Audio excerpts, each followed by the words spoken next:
Hello, everyone, and welcome to The Wrap, brought to you by Michigan Medicine Headlines. I'm Jeremy Fowles with the Department of Communication. And I'm Lilia Simic, also at the Department of Communication. Today is our annual high-quality episode previewing the Quality Month celebration set to take place across Michigan Medicine in October. Before we bring our guests onto the show, be sure you go back and get caught up on all of your quality episodes of The Wrap you may have missed. You can find the shows on your favorite podcast hosting platform and the Michigan Medicine YouTube channel. On that note, let's bring in Dr. Elizabeth Harry, our Chief Wellbeing Officer, and Kevin Doherty, a Continuous Improvement Advisor for the Quality Department. Thank you both for being here. Thanks for having us. Kevin, let's get started with you. The Quality Month Symposium has been a tradition here at Michigan Medicine for 26 years. Can you believe it's been 26 years? What makes this year's gathering so unique? Well, we're definitely going to bring all of the normal energy and excitement in terms of celebrating all the great improvement work that's happening across our health system. A few things that are a little unique this year is we're not asking people to register for Quality Month. We made it really easy for people just to download the Outlook meeting notices. They can put it right on their schedules. So that makes it a little bit more convenient for folks. Our symposium is actually going to feature our exemplar posters this year, which we haven't done in several years. So you'll get to hear from some of the folks that have really made great improvements within their areas directly during the symposium. And we actually did scale back on the number of events that we're hosting this year. And it's sort of a nice segue to Dr. Harry's talk about cognitive load and attention. But it was really in recognition that there's only so many things that people can take a part in. So we wanted to feature some really high profile events that people could prioritize and work into their very busy schedules. Dr. Harry, your keynote is on cognitive load and attention. Why is that such an important topic for healthcare right now? Oh, thanks so much. I'm so excited to come to the Quality Month Symposium and share that. I think it's a really important topic for a couple of reasons. One is that the amount of data that we have is greater than it's ever been, and it was greater than just 48 hours ago, and it continues to rise. And the risk there, while that's a beautiful thing and it gives us a lot of information to help treat our patients, the risk is that we can sort of lose the human interaction, and we have the risk of being overloaded and making errors and not focusing on our patients as much. This can lead to medical errors. It can also lead to burnout for our healthcare teams. And so the ability to focus on the amount of data that's being given to people, protect the environment so they can attend to the people in front of them, whether that's their patient or the entire care team for high quality communication, is really central to our mission to making sure that we advance the tripartite or advance the quadruple aim and make sure that we're able to provide the highest quality care while providing an environment where everyone in our healthcare teams can thrive. Kevin, let's build on Dr. Harry's response. From your perspective in continuous improvement, how does reducing cognitive load not only improve safety and quality, but also, how does it restore the meaning and joy into healthcare work?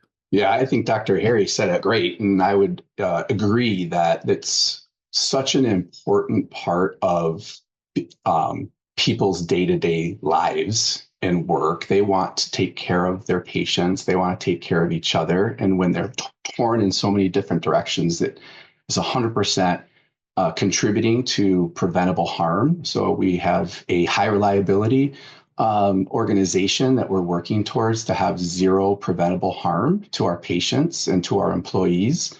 And cognitive load is such a big part of if we can do better there, we will absolutely see improvements on that quality and safety side.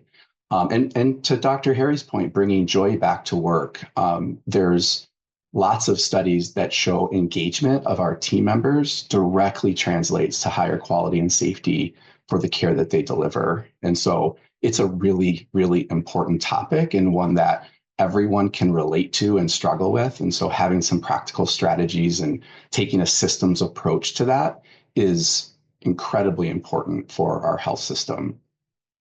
The AI panel sounds very fascinating, very essential, especially right now. So what are some real ways ambient AI is already helping providers focus more on patients? I know we talked a bit about it a little bit, but let's dive even deeper. And then also, how do you see places like Michigan Medicine leading the way in balancing AI with human-centered care? It's such an important question. So, we launched a pilot first where we did AI assisted documentation. And I think it's really important to note the word assisted because AI does assist us in generating the notes in a clinical interaction with the patient's consent. And then the provider is always the end reader and reviewer of that note. But what it does do, and we actually studied this, is it allows our providers to have lower cognitive load during the interaction. I've gotten feedback, I'm a primary care provider myself, I've gotten feedback from a lot of my patients that it allows me to really focus on them, make eye contact with them, focus on the subtle cues that patients give us while we're talking, because I know that the conversation is being captured. I know that it is going to help give me a draft of a note that I can edit. And it's also really reducing our after hours work, which is a really important piece so that when we go home, we can give that same level of high quality attention to the people at home that really help us continue to recharge our batteries and thrive and really foster those relationships too. Let's switch gears for a quick second. So Kevin, this is probably geared more towards you. What other things are happening with the symposium that people may not be aware of that, gives them reason to attend? Yeah. So October 7th is our kickoff event that Dr. Harry will be sharing in cognitive load. And I would say I've heard versions of her talk, and every time that I walk away with additional insight and just a little bit more of an understanding. So that's my encouragement, that even if you've heard Dr. Harry share about cognitive load and attention, it's really worth coming back and hearing more. It's just going to take us to a better place overall as a health system. And so that's one plug for sure. And then of course, we're going to have cider and donuts on October 7th. Who doesn't love cider and donuts today's the first day of fall as we're recording it today. So that's exciting. And there's a chance actually that you'll get to meet one of our therapy dogs, which is of course amazing. They can't guarantee it because patient care comes first, but we're on the list. And if they can join us, they will. And then on October 21st, which is our marquee event, which includes all of the poster sessions. So over 100 teams will be there represented in the great improvement work that they've done. That's always a really high energy event that you just kind of walk away really recharged and excited about all the great work that's happening across our health system. It'll include posters from UMH Sparrow as well as UMH West. So we've got a really broad group of teams that have been doing great improvement work. And I know we're going to talk a little bit about the Jack Billy Award later, but we'll share the honoree of the Jack Billy Award this year during our session on October 21st as well. So there's a lot of good stuff. We've got a couple grand rounds that will be a part of the session itself, one from internal medicine, one from our cardiovascular center, where they're going to be highlighting some of the great improvement work that they're doing as well on a couple virtual sessions, which people can find in our calendar of events, which again has those downloadable meeting notices that you can put right on your calendars. Yeah, that sounds wonderful. And it's great that you have so many interdisciplinary groups there that are participating in this. And you mentioned this before, so this is a really good segue. Share a little bit more about the Jack Billy Award. What is its origin and why is it so meaningful?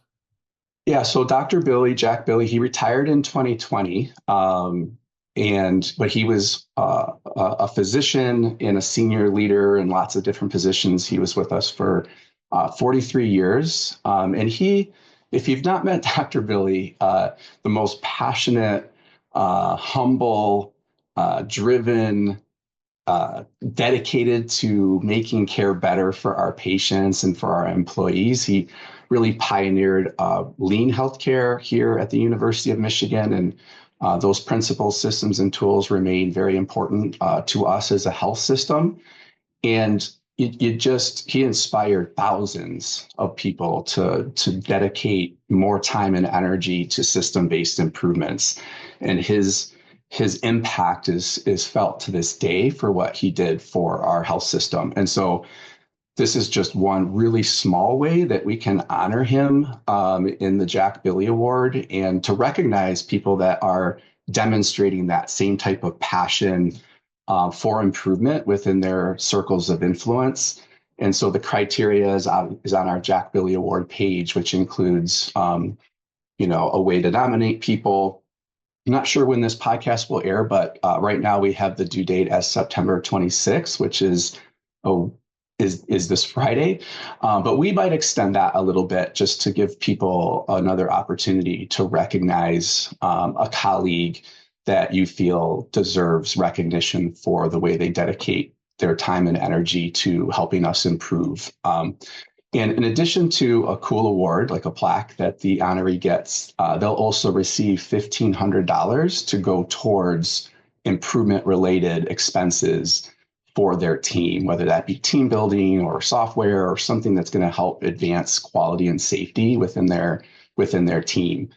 So that's pretty exciting. And it's another high energy event. We get to hear a little bit from the honoree, as well as Jack always joins us on the 21st of the symposium day. So he'll say a few words, and I'm sure he'll have some great insight for the group as well. But that's again, one small way that we can honor Jack, as well as recognize all of the great leaders and frontline team members out there that are doing amazing things. I would love to get both of your guys' thoughts on this next question. So finally, what advice would you give to someone looking to get more involved with quality improvement? I can start, and then Dr. Harry can sort of build on it. But I would say just become passionate, like find a problem or a frustration that's important to you and your team and get curious about it. Just learn more about it. What's happening now? What are some system-based root causes that you could champion or bring teams together around? We certainly have more formal type classes that the quality department offers that you can actually get some assistance on a real problem and work through a sort of a systematic way to understand it and tackle it. And we're also available for coaching or support for teams that are out there. I know we've been doing a lot of great partnerships with the Office of Wellbeing and Dr. Harry's team around those system-based frustrations that are out there. And so there are resources and people that are very passionate about this that want to help you. But really, it's about you individually just sort of taking ownership of a problem that you feel needs to get to a better place in focusing, again, on what you can do about it. I love everything Kevin said. And I would just add that, we have a lot of well-being influencers. We have the list of their names on our website, and Kevin's team has trained our well-being influencers on how to use QI principles to address well-being concerns, well-being operational issues that drive burnout, but also, impact the quality and safety of the care we deliver. And the two are really tightly linked. And that's why we love partnering between these two offices. And the last thing I would say is that I actually started in quality improvement, during my medical training and then in my early attending years, and that it's very protective against burnout, because even if you're working on one project, if you experience sort of frustration with the system over here, there's always a reminder that one, it's harder to fix than we think, and there's really good people trying to make things better. And two, knowing that you're sort of trying to impact your small sphere of the world over here and make it better, then you can kind of have faith that there's people in all these areas working to make things better. So even if it's not at ideal state today, we're always on that journey and getting there, and that can be very protective against burnout. So I would really encourage you to reach out, get involved, as Kevin said, and find your local well-being influencer. That's wonderful insight and a great way to tie those two pieces back together. Thank you so much, Kevin and Dr. Harry, for bringing this to light. And hopefully it's a wonderful symposium once again for a 26th straight year. So if you want to learn more about the symposium and the month-long celebration, we have stories on mmheadlines.org. That's mmheadlines.org, where you can get all your news and notes about the Quality Month Improvement Symposium, and then everything else that links to their websites and SharePoint sites that you can download and get involved. Before we wrap up, it's time for the lightning round when we ask our guests 4 quick fire questions. Kevin, as a rap veteran, we're throwing you into the hot seat once again. So are you ready to go? I think so. Let's see how it goes. Okay, Kevin. Recently in headlines, we asked team members to send in photos of their pets. Do you have any pets at home? And if so, who are they? Oh, that's an easy one. Yes. So we have a pug named Bodie. He's our second pug that we've had. So we've kind of fallen in love with the breed, but he is, boy, my wife's going to kill me, but I think he's 6, 5 or 6. But yeah, so he's definitely a handful, a big personality. And we actually just fostered a cat for my mom and dad. So they weren't able to have a cat for a long time because they traveled to see my sister in Texas. So the only thing stopping them was that they travel. And so we said, well, why don't we foster a cat and find one that gets along with Bodie so that when you go to Texas to visit my sister, we can watch her. So that's worked out really well. They've had her for about a month now. And we're going to get her for about a week in early October. So yeah, big lovers of animals. Great to hear that they both got along very well. It's always a good sign. Kevin, as you mentioned, it is fall officially today. It has arrived to Michigan. What's your favorite thing to do in fall around Michigan? Well, I'm a big sports fan, so I love the start of the college football season and the NFL and all that stuff. So we've got like a family fantasy football league that I'm the commissioner of. So it's a lot easier to do that now with all the software that's out there. But yeah, going to a game or watching a game, we have like a football Sunday every 3 weeks where the family gets together and watches football. Actually, the Detroit Lions play tonight on Monday Night Football. So we'll see how that goes. But yeah, just getting outside and bonfires, things like that. Actually, fall is my favorite time of year. Sweatshirt weather and all that good stuff that comes with it. So cider mills, I could keep going, but yeah, big fan of fall. Fall is wonderful. It just, you wish there was more daylight. So this weekend is the first ever concert at the Big House. 1, are you going? And 2, what is the best concert you've ever been to? Wow. So my wife is going to that concert. Is it Zach Bryan, I believe? Yeah. Yeah. Yeah, so our good friends had an extra ticket and reached out to my wife and asked if she wanted to go. So she'll be there. I will not be there, but she'll be there. So that's pretty cool. The best concert I ever went to is probably, I don't know if anyone here has heard of the Tragically Hip, but they're a really famous band from Canada, which I kind of fell in love with through a friend of mine who really liked them. And unfortunately, the lead singer died of brain cancer, but he did one last tour knowing he had not a lot of time left. And just the kind of emotion of that event. I went to Hamilton, Ontario. I think it was the 3rd last concert.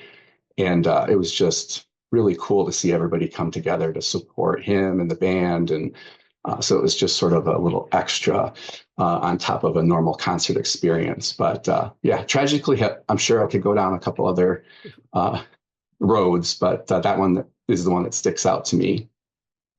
Live music is the best. Finally, in the spirit of continuous improvement, what is the best piece of advice you've ever received and want to pass along to others? Wow. Just why not you, right? Someone's got to take a lead in improving things around them. And why not you? You might not think you have the title to influence certain things, but I can guarantee you that if you spend some time learning and understanding the problem that is in front of you, there's a lot of consensus building you can do to influence. In fact, we've had residents who have taken on different projects and ended up influencing like national standards for the work that they did. And so it's just, don't lose that passion for improvement. Know that you can make a difference, even if some days you don't feel like that's true. But we need every single one. Jack Billy often said we need 30,000 problem solvers across our health system in order to make a difference. And I believe that to be true today as well. That's a wonderful sentiment to wrap this one up on. So thank you so much, Kevin, for playing along. Congratulations on surviving another time in the hot seat for the lightning round, and also for sharing the details of the Quality Month celebration coming this October. To learn more about Quality Month, go to mmheadlines.org. That's mmheadlines.org. Okay, Jeremy, since we threw Kevin in the hot seat for a moment, it's only fair that we throw one at you as well. What's the best concert you've ever been to? So I've been leaning on this question all weekend since I knew that it was coming. And it's tough to pick just one. So I'm going to pick two because that's kind of what I do. One would probably be about 15 years ago. Was in Hartford, Connecticut with my wife, and we saw Train open for John Mayer, and it was just an excellent show. They both played well past what they were supposed to late into the night, and they were excellent. And then my favorite one most recently, and I know it's recency bias, but I took my kids to their first concert this summer, and we were in the UP at a casino on the shores of Lake Huron, and we saw Sugar Ray and Fastball and the Bare Naked Ladies under the lights in the UP. And it was fantastic. We were in the rain, and it was just a very, very cool experience. And I'm so glad that I got to share that with them. How about you? I have also been debating this question all weekend because I am a concert fanatic. I would probably have to say it was just a great memory with my dad. So I'm really glad you got to share that with your kids. But my dad took our family to see Huey Lewis and the News at a really small venue in northern Michigan. And I had never heard a live band with trumpets and a trombone and all of that. And it was just insane to hear it and just feel it inside like my chest and all of that. So it was just a great memory. They put on a good show. I saw them. They played at a golf tournament in Connecticut that I was working at, and they were excellent. It was so cool. So I'm so glad you got to see that with your dad. Anyway, that's all the time we have for this week. Thank you so much to Dr. Harry and Kevin for joining us. And thanks as always to all our listeners and viewers for everything you do for patients, families, and each other. We'll see you next time.